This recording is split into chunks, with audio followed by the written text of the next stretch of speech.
Congressman, thanks for being here tonight.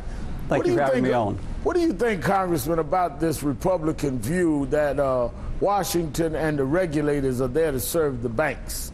Well, it's been on display the whole time I've been in Congress. They have shown no appetite at all for doing anything that Wall Street does not favor, and that means leaving consumers to them.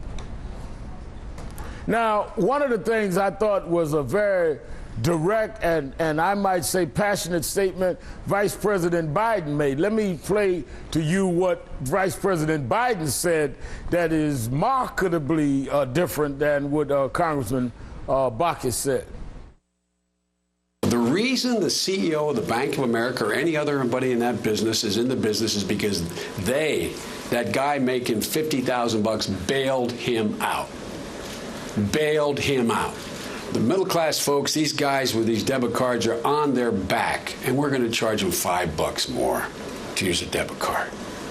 At a minimum, they are incredibly tone deaf. At a minimum. And at a maximum, they are not paying their fair share. A minimum, they are tone deaf. A maximum, they're not paying their fair share. Congressman, how do you respond to what the Vice President said? Well, I think he's right. I think Americans are furious. They see the people who caused the financial crisis as having gotten away with, gotten all scot-free, and the people who really are bearing the brunt of it, the people who've lost their jobs, the people who've lost their homes, are really entirely without blame. It really offends American sense of justice.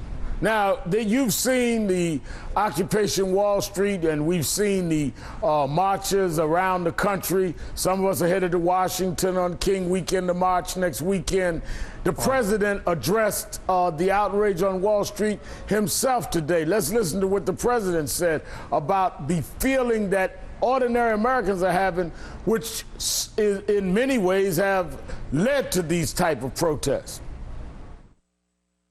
You're still seeing some of the same folks who acted irresponsibly trying to fight efforts to crack down on abusive practices that got us into this problem in the first place. So yes, I think people are frustrated, and the protesters are giving voice to a more broad-based frustration about how our financial system works. Congressman, does your colleagues on the other side of the aisle understand this frustration is beyond just those of us that protest? Ordinary, average Americans, I'm talking about police, firemen, teachers, right. They're frustrated, and they're seeing bankers that in many ways, out of their greed and breaking regulations, help to bring this economy down, walking away with exceptional perks and an increase in income, and the only ones being handcuffed are people that are protesting it. Right. I agree with those who say that they are surprised it has taken this long for there to be protest. Sunday night there was an organizational meeting in Raleigh. They called it Occupation Raleigh. It was at a public park.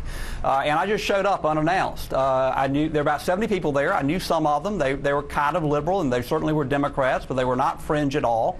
I'm sure there were some people there who were fringe, but for the most part it was people who were just frustrated, and there is great justice in their frustration. This has not been the economy that I grew up in which there was a broadly shared prosperity. When the nation did better, ordinary Americans did better, working and middle class families did better. More and more of the benefit of society, more and more of our productivity, more and more of our wealth has gone to fewer and fewer people. And it's not because they're doing something of great value to society. Frequently it feels like it just that they got themselves in a position where they could loot the country. Well, Congressman, they're not the troublemakers. They're the trouble breakers, because we're in trouble, and they didn't start the trouble or put us into trouble. They're trying to stop the trouble by protesting it and saying, let's stop and go another way. Congressman Brad Miller, thanks again for your time tonight. And join